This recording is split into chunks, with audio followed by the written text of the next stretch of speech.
O que podemos aprender sobre escrita de séries com uma das séries mais adoradas dos últimos tempos? Oi, eu sou Carol Santoyan e hoje nós vamos ter aqui 3 lições de roteiro com La Casa de Papel.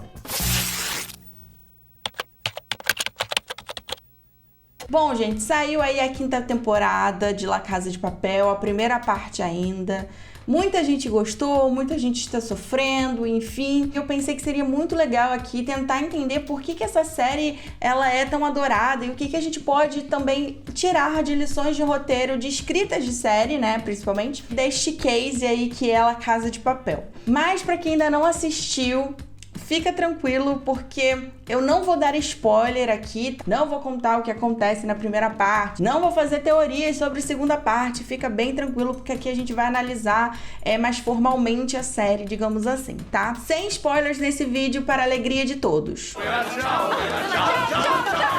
Mas antes da gente começar, eu vou ter que pedir para você se inscrever nesse canal, porque se você não se inscreve nesse canal, de que adianta eu ficar falando aqui, fazendo vídeos e vídeos e vídeos? Porque eu tô fazendo meu trabalho, eu faço esse trabalho para contribuir, né, com vocês, com a jornada de roteiristas iniciantes, que eu acho que é uma coisa que a gente precisa muito, de mais pessoas que somem, que ajudem. Mas se você tá nessa, se você não me ajuda, você quer essas análises, mas você não tá inscrito nesse canal, você está prejudicando esse trabalho. Então, não é isso que a gente quer. Eu sei que tem gente que faz isso, eu tô de olho. Então, por favor, inscreva-se no botãozinho aqui embaixo, que eu tenho certeza que você não vai se arrepender.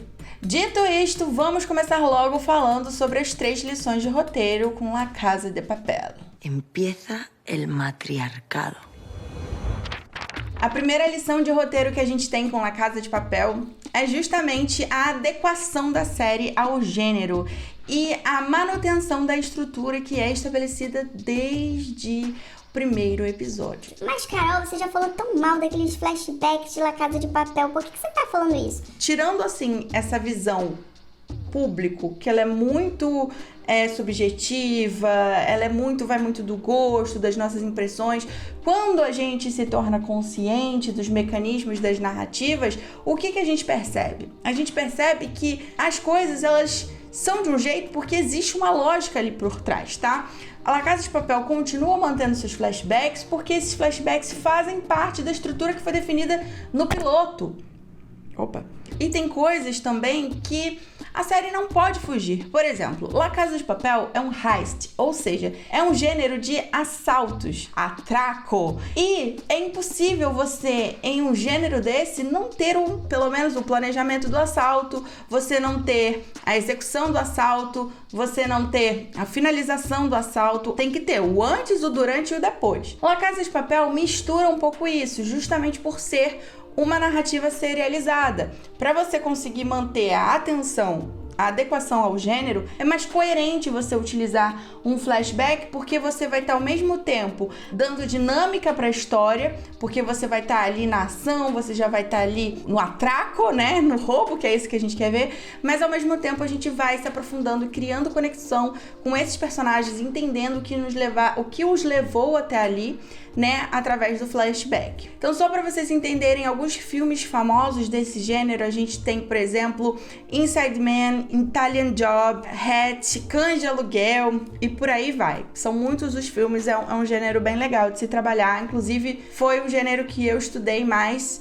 É um subgênero, né? Um subgênero dos filmes de crimes, assim. Foi um subgênero que eu estudei mais porque eu e o Gustavo Cruz, a gente estava escrevendo um heist. A gente fez uma pesquisa bem legal sobre esse gênero. Então, como a gente já falou aqui, o piloto, gente, ele é o contrato entre a série, né, e a audiência. Então, é muito difícil você ver casos, eu não me lembro agora, casos que você começa de um jeito, aí no meio você muda tudo. Então, você tá familiarizado com aquela estrutura. O flashback, ele faz, por exemplo, imagina do nada Tóquio para de falar. Não faz muito sentido, porque, quer dizer, a não ser que tenha uma estrutura que a gente já entenda que vão ter esses silêncios ao longo do caminho, mas a priori, a princípio, ela tem que estar ali presente porque aquilo foi definido no piloto. E aí você pode até se perguntar, poxa, mas não fica repetitivo? Fica, porque eu acho que a série, ela não foi pensada para ser tão longeva, né? Eles estão ali tirando leite de pedra e as coisas ficam repetitivas mesmo. E não só com La Casa de Papel, é com tudo. Tudo que você esgota, você vai além do que você poderia, né, fazer, aquilo ali fica repetitivo. Então, não é um problema exatamente de La Casa de Papel, é um problema de ter muitas temporadas mesmo. Mas você, como roteirista, você tem que pensar que é bom que você tenha muitas temporadas, porque o player vai querer muitas temporadas e você não define quando uma coisa acaba ou continua, tá? You know what?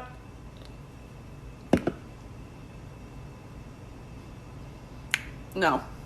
Pra mim, eu acho que o grande problema do flashback, talvez seja mais do que ele ficar repetitivo, é que também se tornou meio fácil matar personagens, porque existe esse artifício dele voltar no flashback. Então eu sinto que isso pode ser uma coisa um pouco problemática, assim, né? Porque aí você perde essa decisão. Quando você toma uma decisão de matar um personagem, é uma decisão que ela tem que ser mantida, sabe? Mas eu também entendo, porque La Casa de Papel é o tipo de narrativa que a gente vai ter que lidar com a morte, né? A gente já vai chegar lá, sem spoilers, mas a gente vai chegar lá. Antes eu queria dizer que se por um lado parece que algumas convenções do subgênero, elas acabam sendo uma pedra aí do sapato da própria série, né?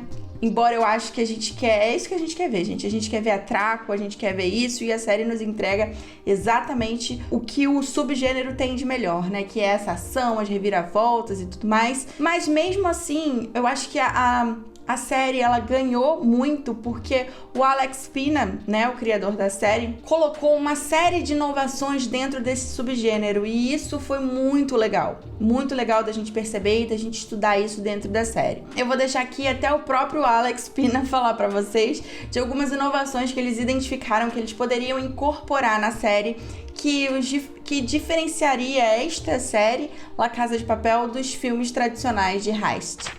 Bueno, la idea de la serie surge en realidad de una fascinación que yo tenía desde pequeño por el género del atraco perfecto, ¿no? Y porque realmente es un género que no existía en la ficción seriada, solo existía en el cine, y teníamos la idea de trasladarlo a ficción seriada con todos los problemas que eso suponía de tiempo interno.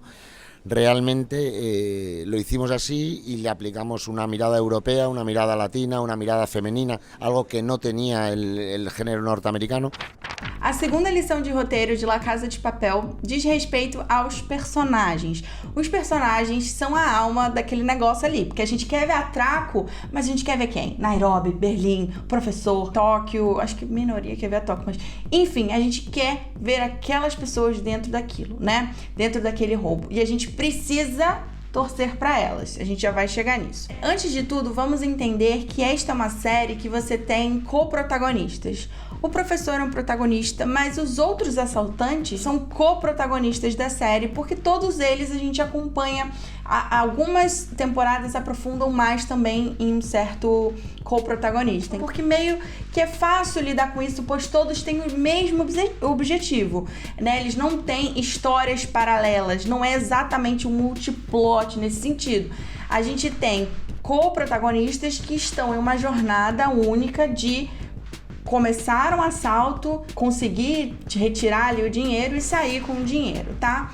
Claro que cada um ali vai ter seu momento, seu flashback, a explicação da sua própria história, mas eles estão envolvidos juntos nesse plot de uma forma mais linear, tá? Isso é muito importante quando a gente está falando de um subgênero, que é um subgênero que está dentro ali do gênero de crime e é um subgênero de assalto, e o assalto perfeito, ele geralmente tem que lidar com consequências grandiosas, então a probabilidade de você morrer é muito grande, senão fica uma coisa meio até fácil demais, né? Imagina, você tem um protagonista só e acontece tudo bem pra ele, enfim, ele chega ileso ao final, isso pode ser um pouco irrealista em um certo sentido. O que acontece? A estrutura de coprotagonistas é muito interessante e faz com que a gente entenda como é possível matar protagonistas dentro de uma trama como essa. A gente já falou aqui, eu conto como matar um personagem, eu conto que tem que ser um momento específico, tem que ser uma virada na história, tem que fazer a história, né, ir pra frente, em um certo sentido, dependendo da sua proposta, é claro. Mas, neste caso, quando você tem que matar um protagonista, que é algo mais difícil ainda, é bom que você tenha outros protagonistas ali pra dar um suporte, né? O fato de La Casa de Papel ser uma série com co-protagonistas faz sentido, né? E possibilita que seja possível personagens morrerem, porque a história é sobre o assalto mais do que um personagem só. Entendam que matar personagem não é algo tão simples. Vocês estão falando, Game of Thrones faz, mas aí você tem que entender qual como que tá estruturada aquela história. Quando você tem mais de um protagonista, é possível você matar um protagonista com uma facilidade maior. E aí uma coisa legal da gente reparar também é que como são vários personagens, nem todos os personagens eles são super profundos.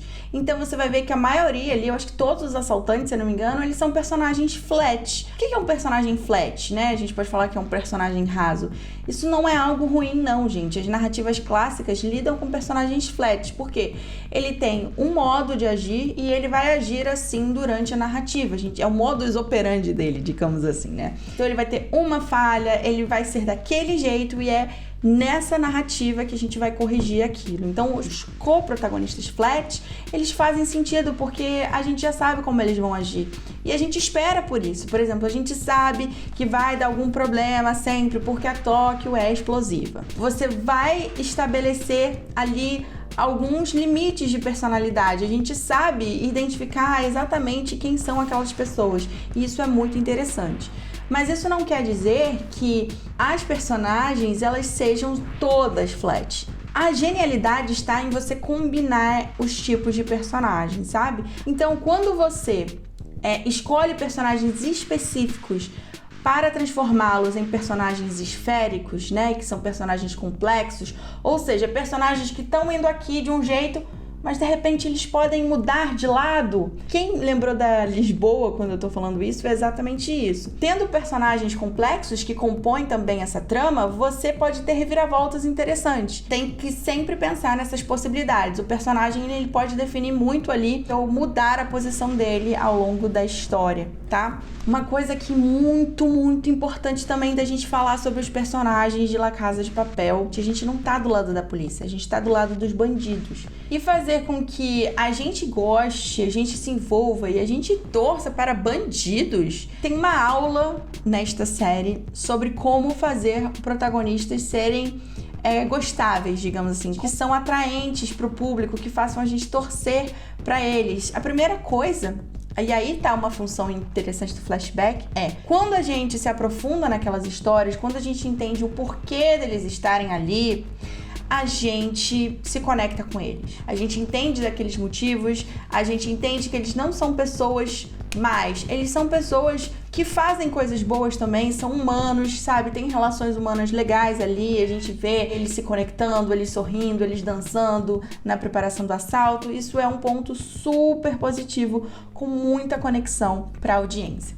Um outro ponto legal da gente pensar nisso é justamente o fato de que beleza, eles são bandidos, mas esses bandidos têm regras. Não é qualquer coisa ali que eles fazem. Eles não estão assaltando, tirando, eu quero o seu celular, eu quero aqui o seu dinheiro. Não, eles querem o dinheiro da Casa da Moeda, seja o que eles estiverem assaltando. Eles não querem matar ninguém, isso é bem específico, eles não querem fazer mal pra ninguém, é uma regra interna deles, tá? Várias vezes eles poderiam ter feito, a gente fica até com vontade de, pelo amor de Deus, mata esse personagem, porque é um personagem geralmente muito chato, ou muito violento, sabe, ou muito perigoso, em que a gente fica assim, mata, mas eles não fazem esse estilo, eles não são esse tipo de assaltante, eles têm uma moral ali muito específica, e isso faz com que a gente torça pra eles, e que a gente ache que eles são pessoas boas mesmo, sabe? Eles não são pessoas ruins, eles estão ali por uma causa. O Bella Ciao dá esse espírito, né, meio revolucionário, né? Tanto é que a própria população ali né, que tá assistindo, tá rolando o assalto, eles estão torcendo, eles usam a roupinha de La Casa de Papel justamente para reforçar essa característica deles, que a gente tá junto com eles, tá? A terceira lição de roteiro é uma lição de roteiro muito legal, porque eu entendi isso melhor, né? A partir das entrevistas das pessoas que estavam dentro, né, dessa construção de La Casa de Papel, principalmente do criador, do Alex Pina. E ele vai dizer uma coisa muito interessante sobre a narração da Tóquio. Então, a nossa terceira lição, ela é sobre a escolha da narradora. A narradora em primeira pessoa também nos aproxima dos personagens. A gente falou ali no segundo tópico sobre algumas coisas que nos aproximam desses personagens, os flashbacks, a moral e etc. Mas o fato da gente ter uma narradora, né, em primeira pessoa dá uma sensação pra gente, como audiência, de uma conexão. A gente tá ali, ela tá desabafando com a gente, ela tá contando aquela história pra gente. É um outro tipo de relação, sabe? Como são vários coprotagonistas, como a gente tem mais de um protagonista ali naquela história, eles poderiam não ter escolhido a Tóquio, eles poderiam ter escolhido outro. Por que o professor, por exemplo, não é um protagonista? Porque a narradora, ela estabelece um foco narrativo muito importante. E é a partir dessa narradora que o público irá perceber a história. E colocar uma narradora feminina fez toda a diferença, inclusive para essas inovações que a gente falou um pouco mais à frente, as inovações do gênero, e dá um tom muito específico para essa história, que é uma história violenta, uma história assim mais fria. Por isso eu quero deixar aqui uma passagem do próprio Alex Pina falando sobre essa escolha, né, que eu acho que é uma aula muito importante sobre foco narrativo e sobre o que você quer realmente causar de impacto no público com aquela história. Bueno, lo que mucha gente no sabe es que la voz en off, la narradora que es Tokio, que es la narradora de la serie, no siempre fue así, y de hecho en las primeras versiones de guión que tuvimos el narrador era el profesor, pero resultaba un tanto egocéntrico hablar de un plan, de su plan, de un plan maravilloso, de un plan perfecto, cuando era él mismo quien lo hablaba, ¿no? Así que realmente nos parecía que perdía parte de la mítica del profesor, que tenía que ser, queríamos que fuera un poco perdedor, un poco nerd, un poco sociópata, social. Era contradictorio con su propia personalidad. Depois, então, deles pensarem em vários narradores, eles finalmente chegaram na solução, né, que foi escolher a Tóquio justamente por ela estar alinhada com essa visão mais emocional, mais sentimental que eles queriam passar com La Casa de Papel. Y finalmente elegimos a Tokio por muchas razones al final, pero uno de ellos era la mirada femenina. Sentíamos que la serie tenía que estar contrapesada en términos femeninos y elegimos una mirada femenina para contar toda la serie, para contar todo el atraco, porque queríamos que el atraco fuera muy emocional en términos sentimentales, ¿no? Y un atraco que suele ser siempre algo muy frío, muy masculino, además era el género, habíamos estudiado, y de ahí que eligiéramos la voz de Tokio. Então é isso, gente. Eu espero muito que vocês tenham gostado deste vídeo. Eu gostei muito da quinta temporada, parte 1, não sei a parte 2. Eu acho que ela foi, talvez, uma temporada das mais coerentes. Tinha ritmo, tinha tudo. O final, pelo menos dessa parte, né, que se a gente for pensar na temporada inteira seria o midpoint, mas enfim, esse midpoint aí parece bem interessante. Não vou falar mais nada além disso, mas se alguém quiser falar aqui por códigos no comentário para não gerar spoiler, pode falar. E é isso, gente. Eu vejo vocês em um próximo vídeo. Muito obrigada por estarem aqui comigo. Um beijo. Tchau!